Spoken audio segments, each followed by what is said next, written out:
It's so wonderful seeing you all here today. Just a fantastic event. We weren't sure exactly how it would go, and I'll touch a little bit on that. I want to talk about foundations to start things. So the foundation that we're going to do in our presentation, but also the foundation of tonight. And one of the things that I want to start with is our land acknowledgement, and something that respectfully made some changes to based on understandings and teachings that I've gathered through partnerships with our First Nation people. And I've really found one of the strengths of starting a meeting in a right way, starting an event in a right way, and really setting the intention for what we're going to do. So today we gathered today on Treaty 4 territory, the traditional homeland of the Cree, Saulteaux, Dakota, Nakota, and Lakota nations, and the Métis people. We recognize and honor the generations of Indigenous peoples who have cared for this land since time beyond memory, and who continue to guide us through their teachings and stewardship. We are grateful for this land that sustains us, and that gratitude calls us not only to words, but to action, to walk gently, to listen deeply, and to learn continually. So as we begin this event, and this is the part I love to start the meetings with, as we begin this event, let us ground ourselves in the same spirit of respect and humility. Let us create a space where reflection leads to understanding, where accountability strengthens trust, and where our commitment to one another and to this community guides our words and actions. So may our presence here today reflect gratitude and care, and may we remember that this land is not ours to own, but a relative we are entrusted to look after. And we thank the Indigenous people for their wisdom, their resilience, and their willingness to walk forward with us in collaboration. So thank you. It's another beautiful day here on Treaty 4 territory, and to also start this in a good way, I think to explain how we got here. So welcome to everybody that's here. Thank you for coming. I want to mention that we have some of my council members here tonight. So Councillor Breers, if you want to give a wave. We've got Councillor Zaharia with us. I'm not sure if Councillor Hayter made it. We've had a busy schedule, and you'll see that also. We've got from the government, we have our MLA David Chan. There's our local MLA. Minister Warren Kading. And then also, yeah, give it up. And then also from the opposition, MLA Jared Clark. And then I'm so pleased to be joined here tonight by our Tribal Chief, Isabella Soup from Yorkton Tribal Council. Also from Cody First Nation, Chief George Cody. And I just want to say that I think if Chief Musqueam was able to be here tonight from Kisakus, he would be. There's a lot going on in that community, and the reason that I bring it up is that I want us to keep the Kisakus First Nation in our thoughts. They're going through a lot, and I think that this is a great time for us to be supportive as neighbors in the region. So the foundation for tonight, I really wanted to bring community together. I'm so thankful over the years for the work that the Chamber of Commerce does in our community, and one of the things that they do on an annual basis is our State of the City. And as we get together for that State of the City, it is quite business focused, as it should be. It's for the Chamber of Commerce. What I wanted to try to accomplish, and we had a great State of the City with the Chamber, is I wanted to bring community members together from all over the place. Didn't have to be business owners. You live in Yorkton, you love Yorkton, I wanted you to be at an event like this where we could talk about even more than just business. We're going to touch on that for sure. It's a massive part of our community, but also to talk about things like parks and recreation and all the different things that are taking place, and a bit of the vision that I'm trying to bring, which is really to bring some good energy to our community, is really to bring positivity, civic pride. I think that's something that I'm really trying to build, both internally in our office, and then hoping that that energy spreads throughout our community. It's really trying to raise the bar. Our council is trying to raise the bar of where Yorkton sits and how we see ourselves, but also how our community sees the work that's being done and sees our community, how the province sees us, our region, how they see us, and even how the entire country of Canada sees us. And so it's foundational to bring community members like this together to share in that vision, and to have the engagement from all of you being here tonight, interested in what's happened over the last year and what we're looking to do in the coming years. I think it's just so important. So thank you all for being here. We're going to move on now to the foundation of our presentation.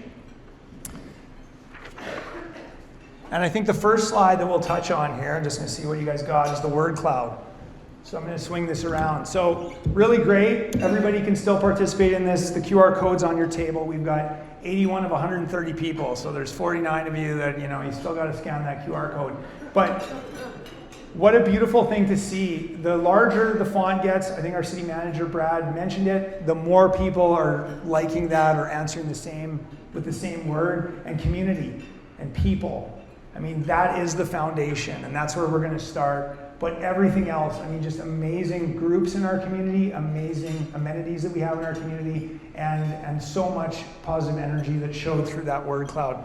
So, sticking with the theme to start this of talking about foundation, everything certainly starts with a strong foundation. And even though we're going to get right into budget and taxes, we're going to get that out of the way right off the bat. The way that I like to look at this budget is that this is a collection of our community pooling funds, pooling resources together to provide the amenities and the services that we have here in Yorkton. The reasons that we're here are because of the services, because of the community. And so this is our budget.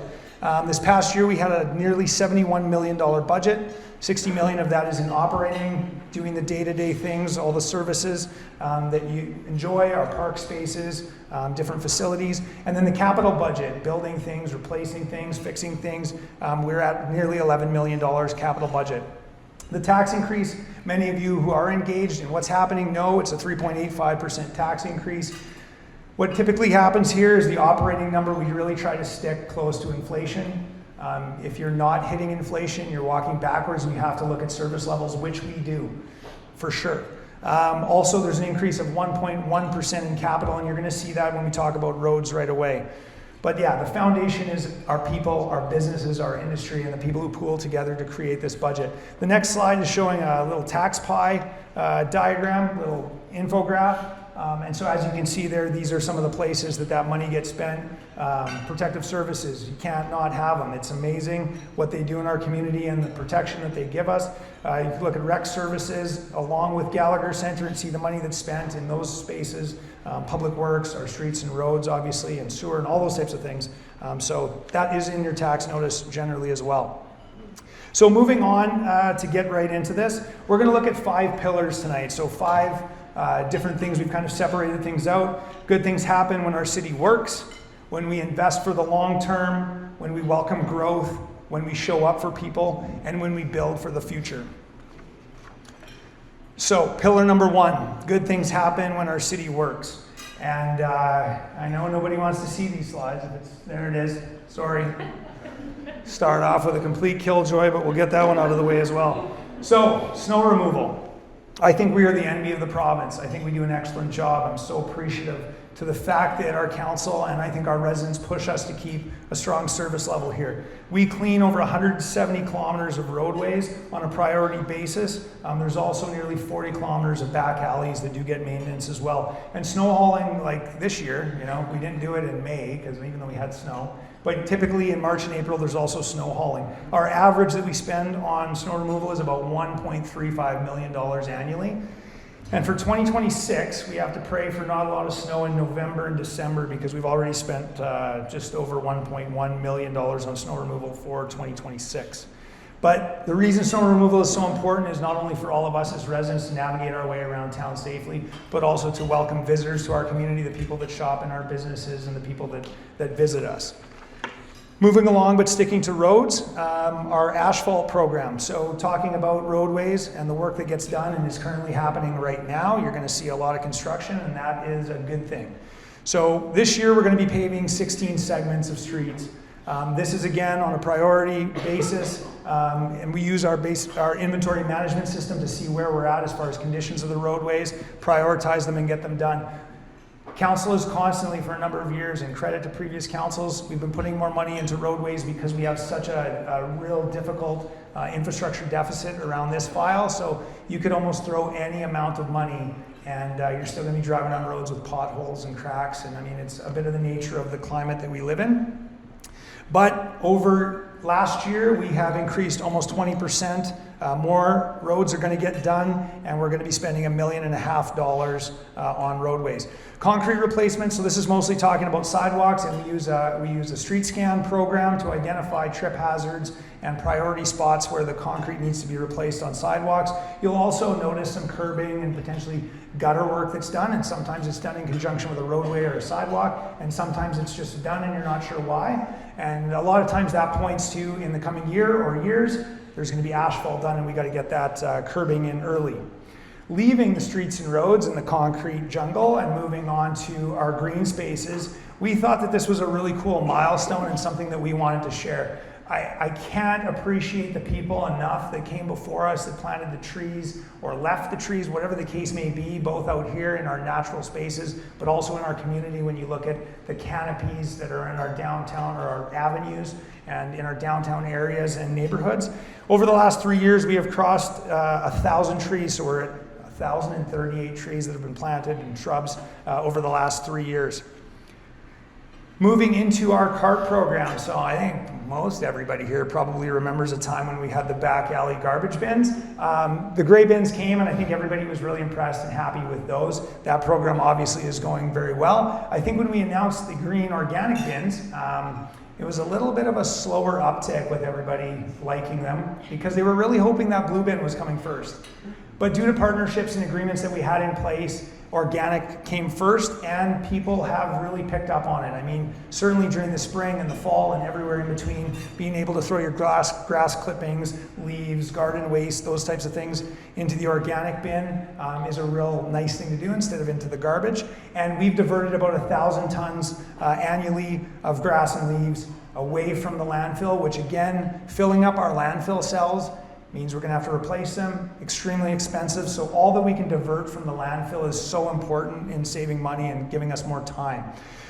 The recycling program came out and everybody was pumped and the numbers show it. And our partnership with Saskability, it can't be understated how important it is, as well as now with Sask Recycle. We have nearly doubled the recycling volumes. All of us, have nearly doubled recycling volumes in Yorkton since we went from curbside pickup to those blue bins, which is really impressive. And again, a lot of that is matter that would end up in the garbage and now we're recycling it. So good job. Kind of changing tone a little bit here, but moving on to some training. And I thought this was really interesting because we're seeing so much different work happening with our fire department.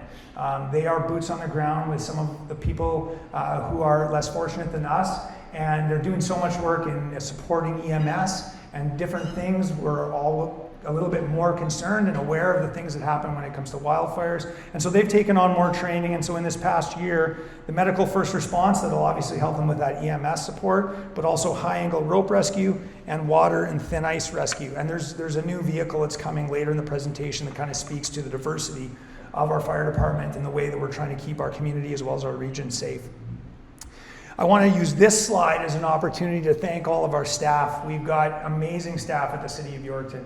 And you guys who want to be, all you folks who want to be engaged with the city, I encourage you so much to support our staff. Frontline workers, especially in municipalities, you take a lot of complaints, you take a lot of problem situations, and whether it be our staff or anybody, I think we need to stand up for the good work that they're doing and everything that you see in our community, the beautiful green spaces, the fact that, there's a water main break and it gets fixed. Credit to our staff. So to all the staff in the City of Yorkton, our parks, Rec and Community Services, Public Works, administration, all of the staff, thank you so much. And if everybody would give them a hand, please.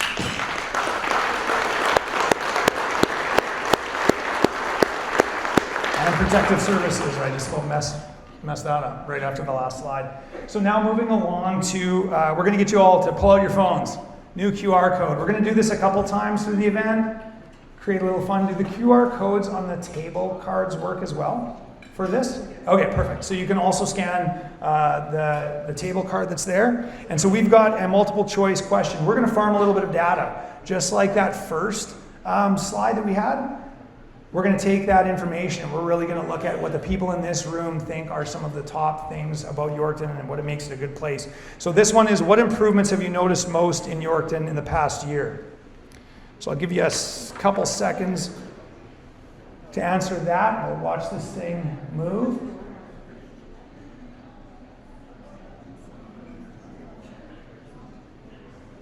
"37 participants. Come on, guys, let's up the number here. No pressure, though. And we can come back to these later on, and also I think we're definitely going to post this event. And also we may look to bring the public outside of this event on site to answer some of these as well and see what kind of data we can get back on that. Community engagement works both ways. We want you to be informed, but we also want to hear from you. So this is another one of those ways. Roads and sidewalk and curbs. That's awesome. Okay. We'll let you continue that. Remember, you can scan the QR code on your table and you can answer this one, and there's a few more coming. So the next pillar that we're going to speak to is good things happen when we invest for the long term. So this is about taking care of everything that we have in our community, but also preparing for what's coming next. So a lot of the work I do, you'll hear about it later towards the end in advocacy. We're talking about housing, and yeah, we actually have a lot of house starts going on right now as compared to previous years, but we still have to prepare for that. And same with industrial space and commercial space. So first we're going to look at the Park Street Reservoir and Pumping Station. So if you're thinking about it, think about the old water tower, close to the new water tower, for those of you who don't know. And there was a reservoir that was under the ground, a big concrete reservoir that was sitting dormant since the old water tower's gone. Well, and there's a couple things, I'll touch on this, but certainly seeing the situation that happened in Calgary, all communities need to be preparing for the future. And you just don't know how it's going to go, and so you need to do the very best you can to be prepared for emergency situations. And so bringing back the Park Street Reservoir, adding the pumping station that'll push that through to our water network was seen as something that's important. This will give us another 4.5 million liters. Is it liters? Yes. I had to check my notes. 4.5 million liters of water storage. So this will give us a couple days, and whether it's an emergency that maybe involves fire, or whether it's an emergency that involves where we have only the water that we have, this gives us a lot more time and space. And so, when you're driving past the water tower, you'll see a new building there, and that houses the pumping station. This is the new equipment, a little different, and some of you may have seen the engagement we did with the community looking for a new name. The name of this fire truck is Truck Norris. And anyhow, I'm not even going to get into it, but it was a tough year for Truck Norris. Anyhow, so this truck, on top of what it can do inside of our city, supporting our already current vehicles, this one has the ability to also leave the community and to take on grid roads or out into wildland fires or any of those types of things. So supports not only the city, but also the region around us, and we do have agreements obviously outside of the City of Yorkton. Next I want to mention is investing in the places that people use. This is a fun slide for me because I just think it speaks to the recreation part, which is something that's a passion of mine. So this past year, we had to change the treatment that's being done in the water park. So Access Communication Water Park is now using UV treatment versus ozone, what it was before. On top of that, this was the first time that we changed that whole thing over from when the place was first built. So it got good life out of it, and now we're moving on with new technology. Recently, I was touring EPCOR in Edmonton, all UV treatment. Asked some questions about it. It's definitely what you want to be doing now with your water. So that was $1.5 million. Also, it's about every 2 years that we go through and kind of give a full maintenance to the water park. Kinsman Arena, obviously it was identified that we were going to need to do something, and whether that was build a new rink or renovate the one we have, we renovated the Kinsman Arena. And so, thanks to the previous council, they set this in motion and we've completed it. So when you head into the Kinsman, looks a bit the same. When you head out to the ice and the spectator area, it's like a brand new rink. And for me, one of the really cool things on this is that the dehumidification was one of the problems for sure. And now with a new dehumidification system, hopefully we can have ice that's in there earlier and stays later and gives people the opportunity to use that facility even more. Heritage Heights Pickleball, this was a fun one. Pickleball has blown up in Yorkton. I'm not sure if you're aware, but it is absolutely blown up.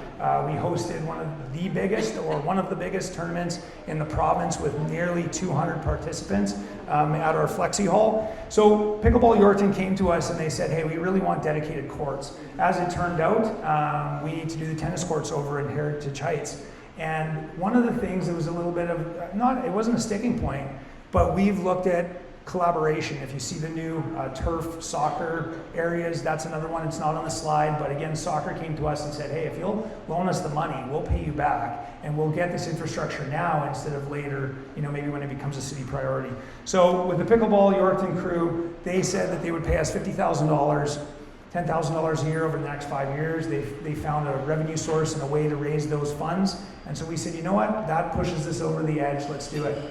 So it's been a year, less than a year, and they've paid off the entirety of that $50,000.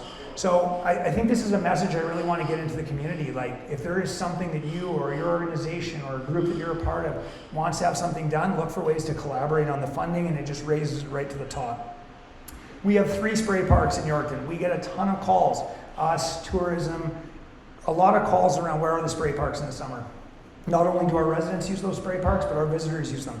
We've got 3 on kind of both ends of the city. In the east, Winemaster, and then Silver Heights over in the west, and then the Ukrainian Pioneer Park kind of in central Yorkton.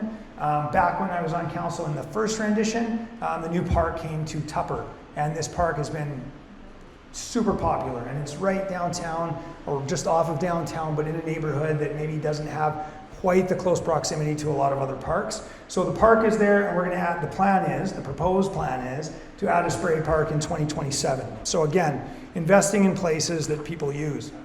And finally, something that I'm extremely excited about is the Hopkins Lake and JC Beach renewal. So when I've talked to people, from before I had anything to do with council, while I was on council, as I've returned to mayor, the stories that I hear from people who went to JC Beach in the 70s, the 80s, the early 90s, and the memories that they have, people from all walks of life. Like, I got somebody out at the lake who was like, I didn't have a lot, but me and my friends lived there all summer long, the memories that people have. And when you listen to this, you're like, hey, that's something that needs to be brought back. And when we talk about growing community, when you look at vibrant communities, vibrant cities, there's always a point to nature. We send our people to nature. Wascana and Regina, all the rivers in Calgary or in Saskatoon. And so Yorkton has this beautiful space that was amazing and super vibrant. Do we have a picture? Yeah, that's one of the 2 pictures that rotates in my office of JC Beach back in the day. And I honestly can't believe it, because I missed that era. So we're currently planning for phase 1. We're going to bring back, and there's not a ton of dredging that has to be done. There's not the amount of work. It's going to be work and it's going to be money, but not to the scale where this was something that wasn't palatable. So we're going through the plan now. The idea is to not only bring back the swimming portion of JC Beach. That's where we're going to start for sure. But we're going to look at connective pathways. We're going to get involved with the community and engage you in what are some of the things that you remember from back in the day. What are some of the things that would be cool to have now? It's been a few years. Maybe there's some new cool ideas out there. And then the fact that when you drive into Yorkton, seeing that lake and seeing it vibrant in the summer, I think it'll just be amazing. Connected pathways around, connecting the Western Development Museum, the campground, Ducks Unlimited, the tennis courts, the high schools, the football fields, the baseball fields. I just think it's going to be such a wonderful thing. So we're working on that, and keep tuned for when we reach out for public engagement for sure. Moving along to the 3rd pillar, good things happen when we welcome growth. And so this is a little bit of some of what we touched on with the Chamber of Commerce State of the City. And so one of the things we did is we got a grant. Welcome Darcy, Métis Nation. Here we go. Good to have you here. I miss, dignitaries. I miss being able to announce you. So we received a grant program that allowed us to go to a consulting agency and say, take a look at Yorkton from an investor's perspective. What are some of the hits and what are some of the misses? Where should we be pointing our energy? Where should we be pointing our advocacy, and how can we better do that? And so, it's no surprise to anybody here, agribusiness comes up, but also that we're a good place to do business in, and we have a stable workforce, and we're ripe for investment. Also, even technology around agriculture was identified, which I was like, oh, that's kind of interesting. But when you think what's happening here in value-added ag, but also the producers all around Yorkton, the research farm that we have, it just simply makes sense. Now I'm going to talk to the momentum over the past 12 months and what we've seen as far as licensing this past year. We've had 122 new business license applications. So this is not necessarily all brand new businesses, but what this is it's businesses and it's people doing business in Yorkton that require a business license. There's been 29 commercial building permits issued, which have totaled $15.74 million of investment. So people are investing in their businesses in Yorkton. And for the first time ever, if we could do a drum roll, but don't worry about it, we have crossed, it's pretty exciting that we've crossed 1,000 active businesses here in the city of Yorkton. That's even better than a drum roll. I love it. We have now 5 incentives, and the incentives are something that, again, we brought around years ago, and we've been kind of tweaking them and making them better as we go. But since 2021, we've invested $250,000 into 31 businesses through different incentives. So I'll just list them here. We've got the facade and site improvements. We've got commercial building tax abatement as well as vacant commercial building tax abatement. And then we have the residential construction as well as the rental house incentives. So check the website if there's anything that you're looking to do to grow or expand, or even with homes, there are incentives there. And then one of the things we've taken on as well is looking at our downtown. So the downtown is always the heart of a community. And our downtown, well, it's beautiful and we all know it well, it could use some love. The plan that was kind of the guiding document for our downtown is now over 20 years old. So the idea with bringing back a plan and also looking at all the things that have changed in Yorkton and in the world and how we can figure out a good way forward, this isn't going to be something that you flip a switch or you spend a ton of money and it immediately happens, but this will be a guiding document that tells us you need to do this, and then this, and then this. And we've had a lot of great engagement on this with both the Chamber of Commerce, the Yorkton Business Improvement District, as well as businesses and individuals that have participated. So look for that. I believe the plan, just going to make sure I'm not missing out on anything, I believe the plan is going to come out here later this month or into next month. Something also that the business community has really prioritized in the Chamber of Commerce, and this was something new to me when I first came on council. I was like, an airport? What are we doing at this airport? Incredibly important to business, also incredibly important to emergency services. So you have air ambulance, you have STARS, you have a number of big businesses that are working out of our airport, and it attracts people to Yorkton and allows them to fly directly here. And surprisingly, I think for a lot of people, we stay pretty stable at that around 14,000 aircraft movements a year, so planes taking off and landing. I do have to thank the provincial government. Most recently, we got new runway lights. So this is going to improve safety for pilots that are landing in the evening or in tough conditions or at night. And so to the tune of over $130,000, the provincial government supported us with that project. Now moving on to water, and there's going to be a bit of stuff around water here tonight. But what we're looking to do is at the very end, we're looking to loop water pipes to create redundancy. So again, we don't want the west side of the city or the east side of the city to be in any type of problems. Same with our industrial partners. We want to make sure that if there was an issue with water, water could come from multiple ways. The other thing that it does on top of redundancy is it allows us to loop that pipe down Grain Millers Road, which is going to create opportunity for Yorkton, opportunity for industrial partners to move in and have service land. So we're working on that. This past year, we headed down Sully Avenue, and we also went down Highway 9. You might have seen it all dug up there. And the first thing that's going to link into it is obviously the new co-op build that's happening on Highway 9 as well as Grain Millers Road. So again, investment. And then we got one more opportunity here for you guys to get on your QR codes or scan the QR code on your table. So the question is, looking ahead, where should Yorkton focus next to support healthy, sustainable growth? And so it again is a multiple choice. Throw your answers in there.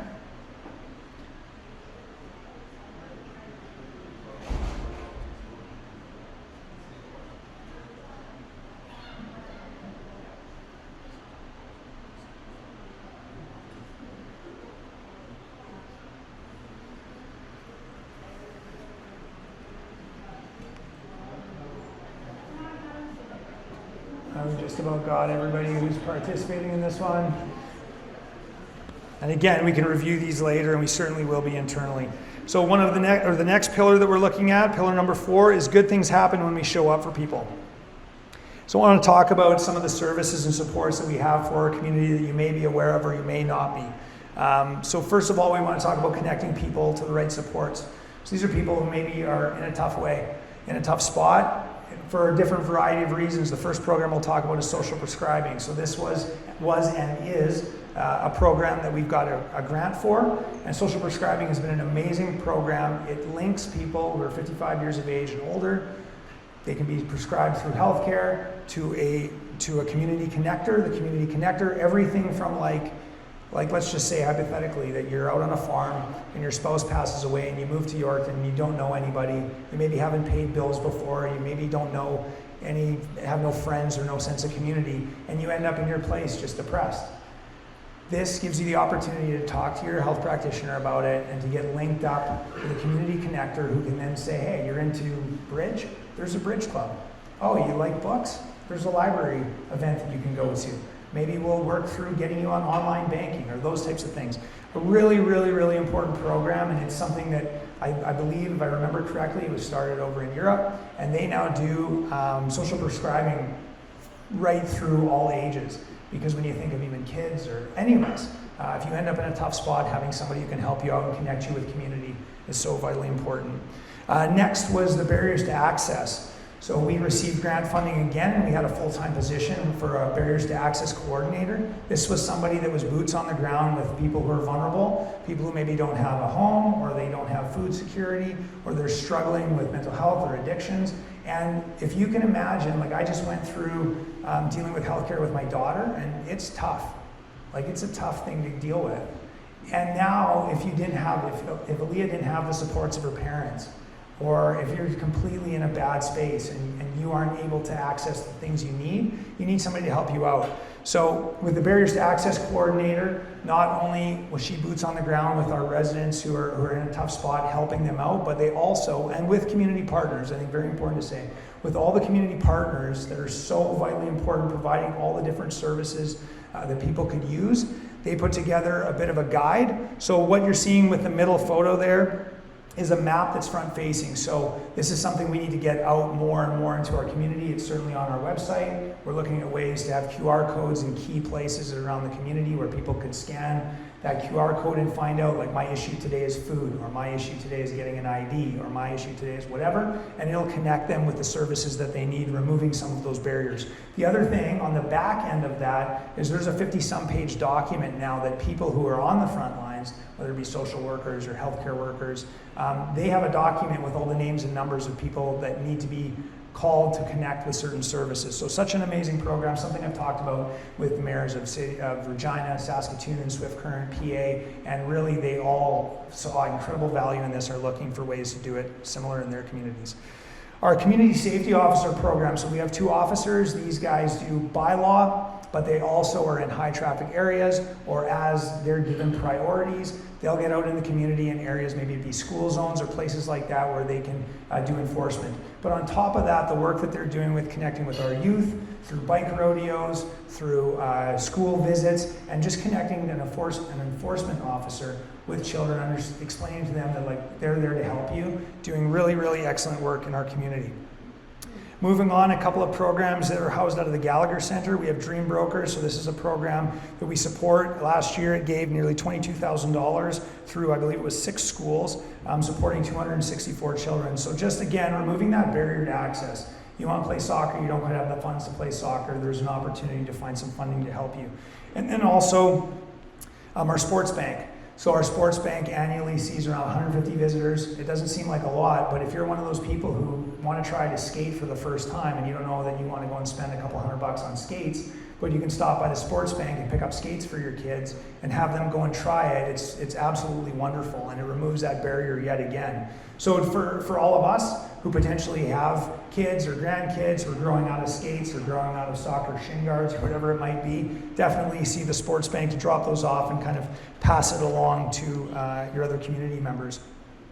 Another cool initiative that we started, something that I see everywhere I travel, is merch, whether it be lake communities, tourist destinations, or just cities and towns all over. We want to do something, and it's no mystery here. I spent a lot of years in clothing, and I like clothing, and I also think that a lot of other people like clothing, and this really talks to the civic pride. I want to see people in Yorkton merch. I want to see people proud. I want my kid who lives away from home to be wearing her Yorkton hoodie, and someone come up to her and be like, how do you know Yorkton? In fact, I was wearing a prototype piece. I was at a mayor's meeting in Regina, and we were going to go out for a visit to a local patio, and I threw on, I thought, no other mayor has anything as cool as this. So I threw on the hoodie, and I'm right. No other mayor has anything as cool as that. So I threw on the hoodie, I went sat on a patio, and while I was sitting there, somebody across the way said, "Hey, where can I get that hoodie?" I said, "This hoodie, you know, like it says Yorkton on it?" And he's like, "Yeah, that's why I want it. I'm originally from there." I'm like, "No way." And that ability to have that conversation, tell him, "Hey, shop.yorkton.ca, it's coming really soon." I mean, we are connected to Yorkton. It doesn't matter. Our kids who've lived here, maybe now don't, our other friends and family who live in Yorkton, we're connected to Yorkton, and I think this is a great way to show our civic pride. Through a committee that we assembled with city employees, we did the design work, picked out the designs that we wanted to do. The first drop happened in December, but we're carrying it on. There's really great pieces. We kept it nice and simple and nice colors that weren't going to offend anybody or be too fun. And now, for summer, we're going to offend some of you because we're going to go a little brighter and louder and a little more fun. So the new stuff's coming. I think a couple of the items are already on shop.yorkton.ca. And one of the designs, I don't think it's up there yet, but I think you're going to see it on tees and hoodies maybe even some crock plugs. We're going to do a little bit of cool, fun merch that can be like more of a tourist thing, pick up a pin or a lanyard or a sticker or a patch or those types of things. So the bag that you got today, that tote bag, where good things happen, I don't know, has everybody figured out what the design is? You just got to look at it real close. No, actually not close, maybe from a distance. So anyhow, that's a pierogi. And we all fought over a proper Yorkton, Ukrainian-looking pierogi. But you know what? It's not just about the pierogi. It's about somebody asking you, "What the heck is that?" And you be like, "It's a pierogi, obviously, I'm from Yorkton." Go see Stan. He'll get you some pierogies. Again, along those lines of building civic pride, building energy in our community, building community, 10 years ago or more, I'm not sure, well, no, probably not more, 10 years ago, a number of us on council were like, we need to bring live events to Yorkton. We need to bring live music to Yorkton. And it's did I skip one? Oh, we're not going to talk about the music festival yet. Okay, so everybody put their name in when they came in. We have a $200 gift certificate for the New Yorkton merch. Like, I'm going to be real ethical here. I'm looking the other way, I swear. Okay, so the winner of $200 of City of Yorkton merch will get you a gift certificate. Jake Allison. So you guys wanted to come up and grab something from me? I have it. Oh, obviously I knew that. Jake, come on down.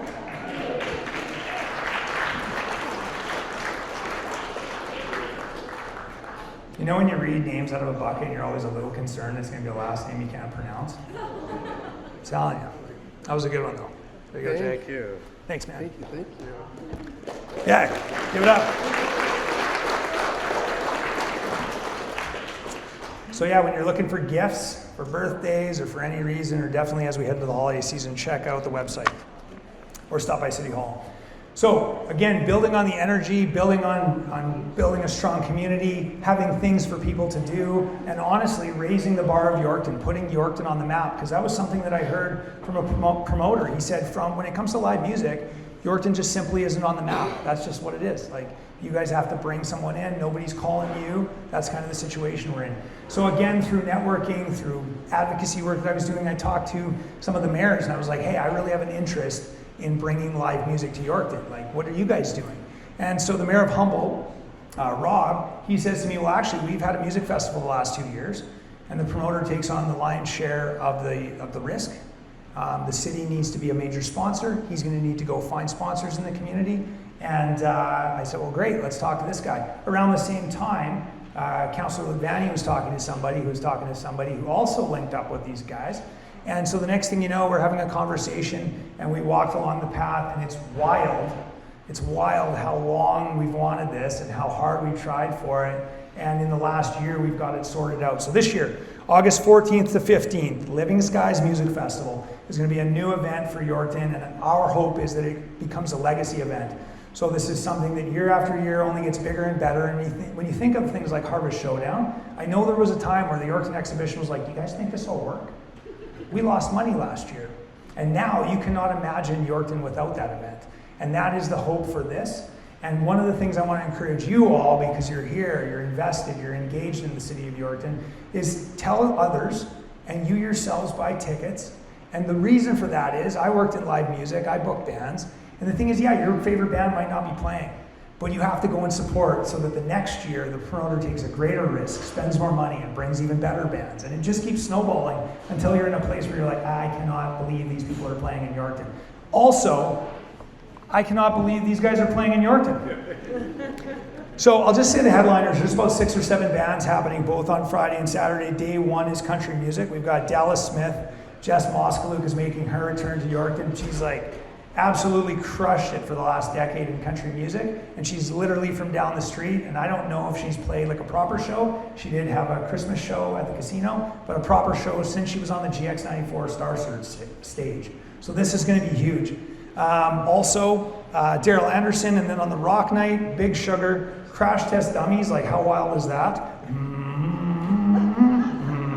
Anyhow, and Econoline Crush. Going to be a great weekend. There's going to be on-site camping. It's going to be a little loud in the west end of town, and I love all of that. So everybody get excited about it. I'm really looking forward to it.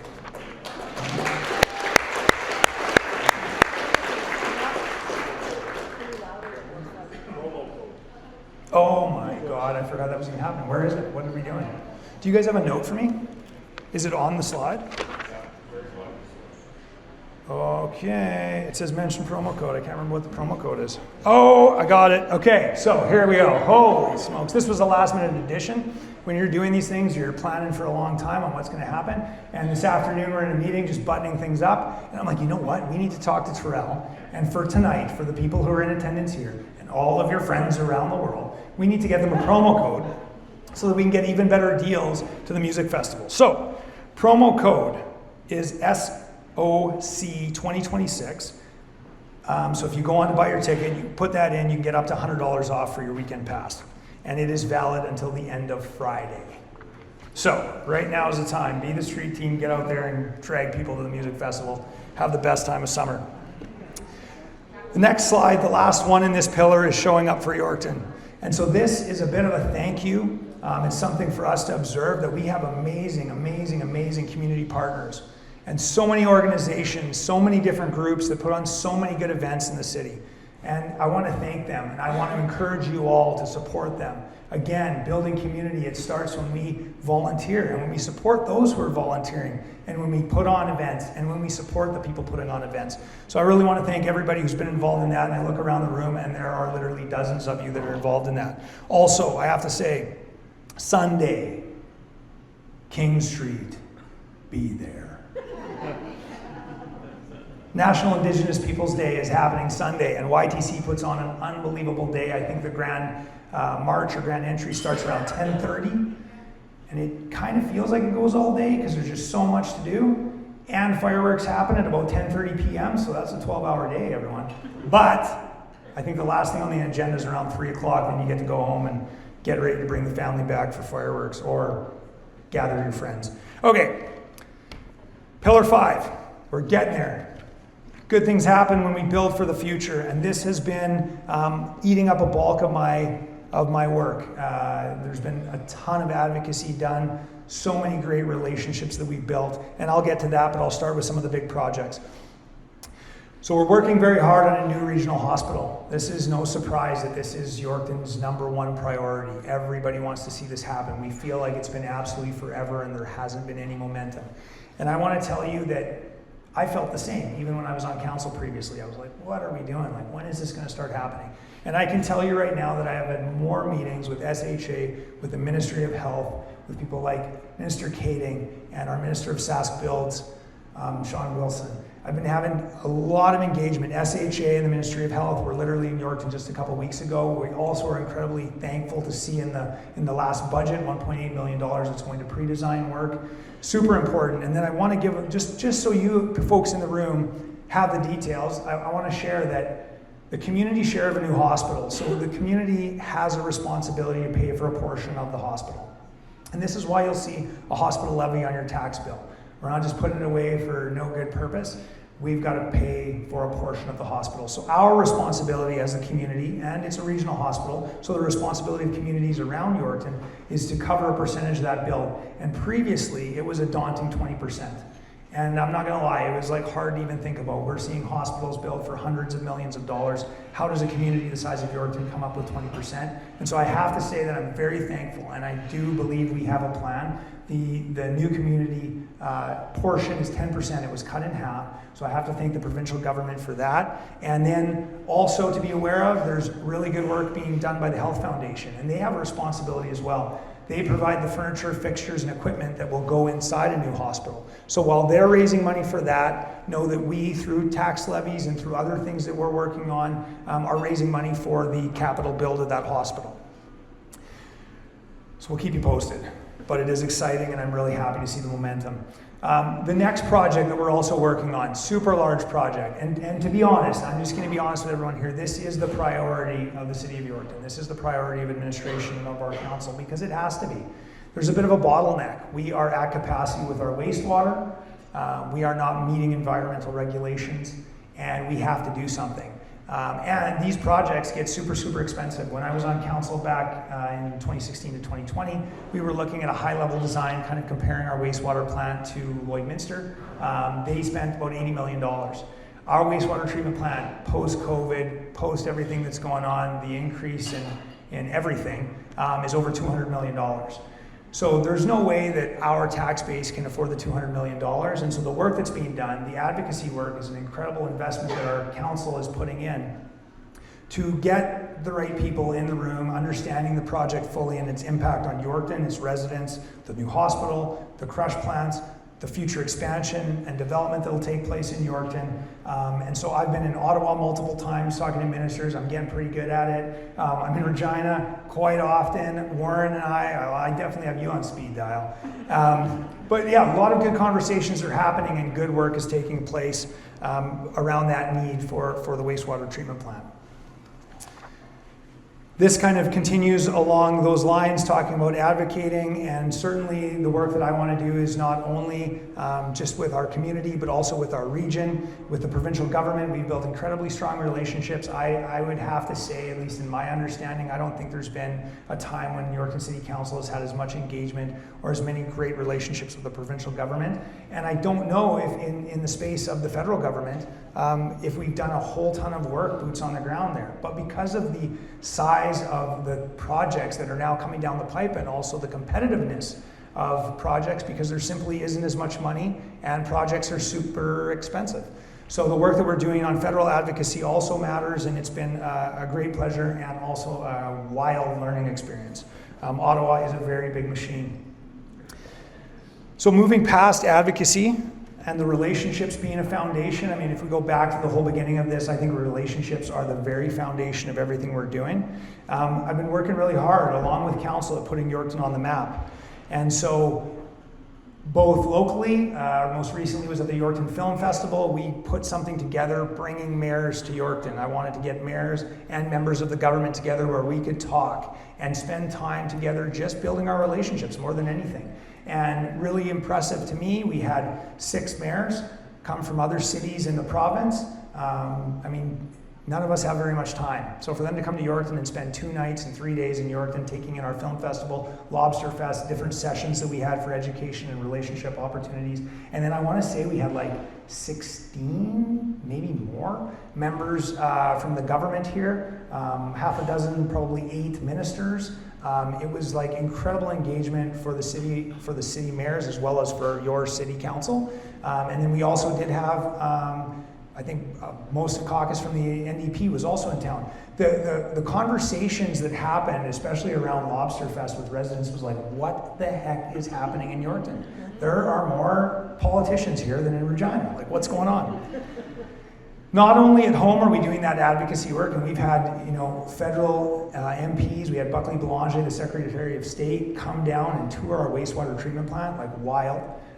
We've had most of our the MLAs and ministers that kind of have touch points on this project have come to tour the plant, but also outside of Yorkton, as mentioned, I've been on a couple trips to Ottawa, once with the provincial government, and I thank them for that, as well as with some city mayors, and then most recently I went there to do advocacy work on strictly behalf of the City of Yorkton. Came back from Ottawa, immediately turned around and head to Edmonton. And FCM, great opportunities, the Federation of Canadian Municipalities. This is a federal group that gets together. There was like 3,000 delegates from councils and mayors all around Canada. And I took the opportunity there to be able to meet with Minister Olszewski. Councillor Breers and I were both there. Minister Olszewski, her staff, as well as Minister Robertson.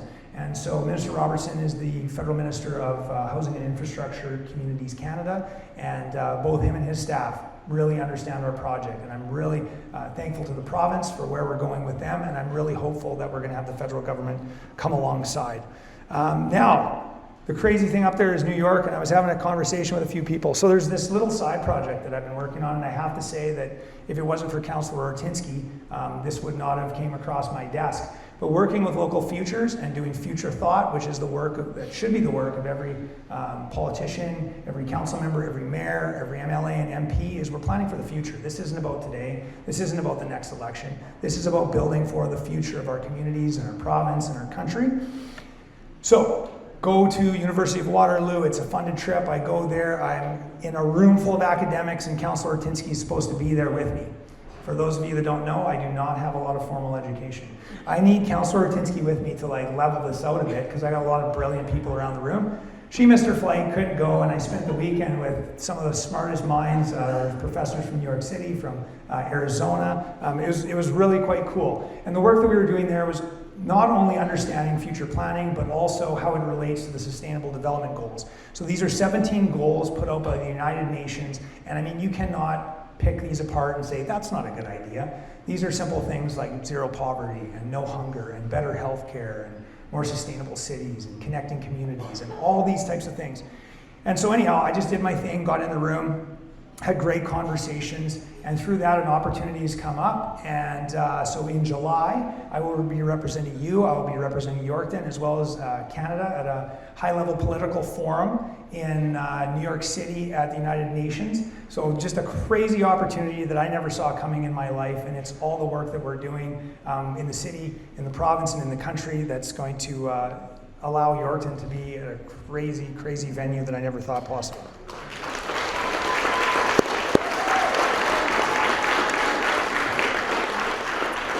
So now we're getting to the end of the show. This vote is about if you'd like me to talk longer. Okay, this one says, how would you like to be involved in Yorkton's next chapter? Might be one of the more important ones. So this is a bit of a call to action. There's some multiple choices there, and we'd just love to hear what people's thoughts are. What are some of the things and ways that you would like to be involved? So whether we should put on more events or do more surveys, different things to engage people. So fill that out. And then I think we're going to move back to our original word cloud. Give it some time, sorry. Oh, is everybody good? Do you want to take it back one, Aaron? Oh, we're almost there. We almost have everybody's vote in. Okay. You guys chose the right one. Because if you didn't choose events after the event we just threw on today, man, my staff is going to give it to me later. Awesome, thank you. Okay, so we're just going to throw back here for just a quick moment of reflection. And I think we've touched on a lot of these things here tonight, and I think there's a lot for us to think about, but certainly community, people, events, that is what we're doing right now. Maybe what we need to do more of. And so I have some thank yous that I want to pivot to from this. I want to thank all of you for being here. This was, again, an event that we weren't sure exactly how it was going to work, but we wanted to involve the entire community in the state of the city.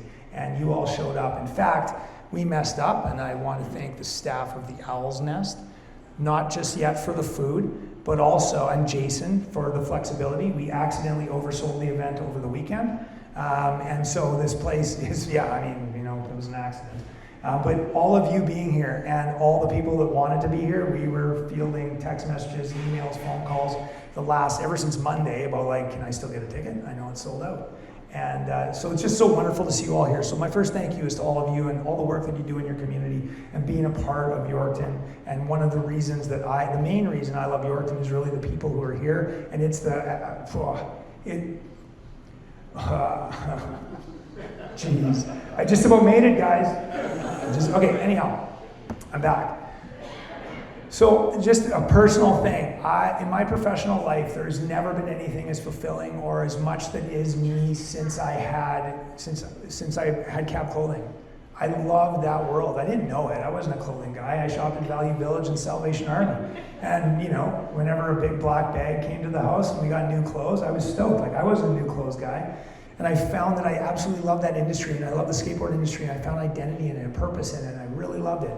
And since then, I've never felt anything quite like this. But representing you all in Yorkton and the different places it's taken me, I feel that same thing, man. I love it. I absolutely love the opportunity that you've all given me, and I thank you for that.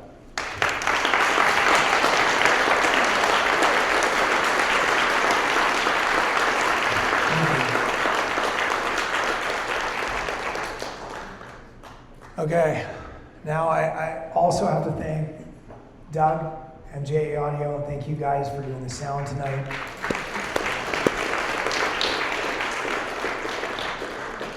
Chris from Pile of Bones, I'm not sure where he's at, but he's coming up pretty soon, I think. So I bet he's working on the tasting right now.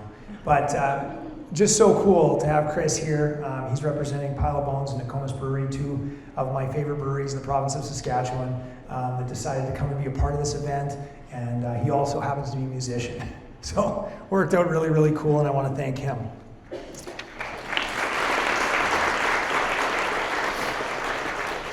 Now to the Owl's Nest and to all of the staff for the wonderful meal and for hosting us in this beautiful space. Thank you all so very much.